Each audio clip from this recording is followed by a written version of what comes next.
Now, the Albanese government says that $3 billion defence sell-off it announced today is of Defence Forces buildings and land it doesn't actually need. Some of the buildings are empty, broken up. It's going to save money by selling them.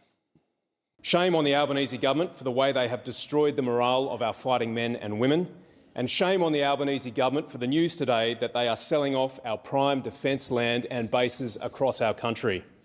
Labor is selling off historic bases like Victoria Barracks in Sydney and Melbourne, central to the ADF's identity and history.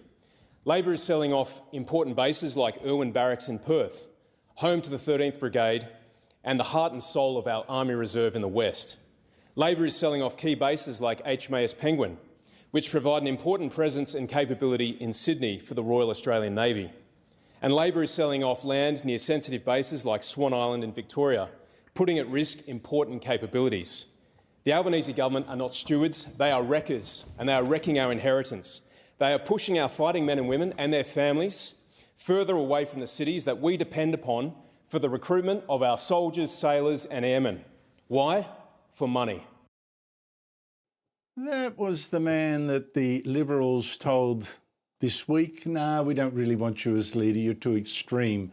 Andrew Hastie, a former SAS captain, knows a bit about the military. He was the defence spokesman for the Liberals, now sitting on the back bench because, like I say, the Liberals think he's a bit too out there.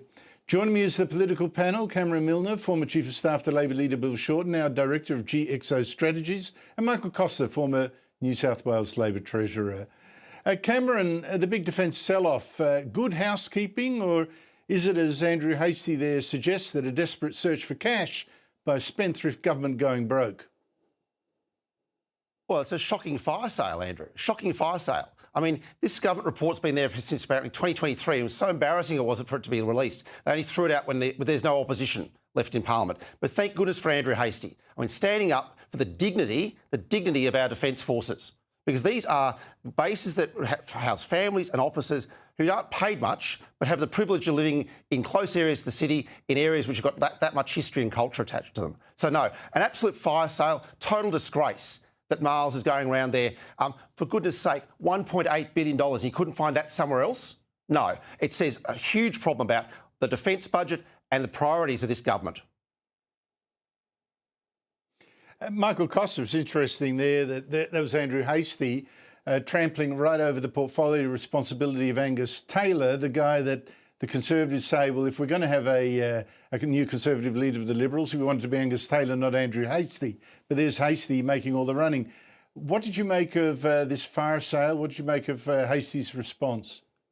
Well, I think his fundamental point about defence morale, I can verify that that's the case. I mean, we have a defence force across all the defence branches that's lacking in morale, and part of that is due to the shameful lack of investment in defence equipment. I'm talking about the frontline equipment, the stuff you need to actually have a defence. And you know, we can all refer back to the Virgin flight pilot that alerted us to the Chinese off our shores.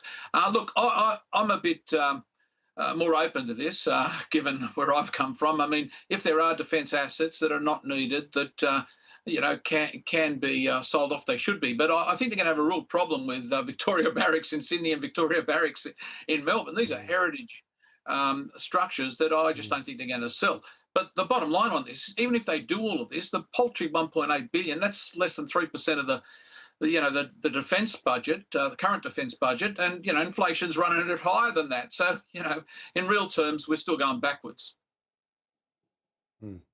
And Cameron, also today, of course, was the government refusing to rule out changes to the capital gains tax as well. I mean, it's starting to look like a desperate search at the back of the couch for a loose change here or there, or a few billion here, there, just to try and keep the wheels rolling. Well, Albanese always had a secret tax agenda, always has a secret tax agenda, and the capital gains tax will be just another one of these ones. And this is the problem, because they don't feel like there's any opposition, because they don't feel under any pressure at all these ideas are being rolled out and trialled, and we're going to see far more of them. Because you're right, it's a tax and spend government, and they spend too much, and now they're going to tax us too much.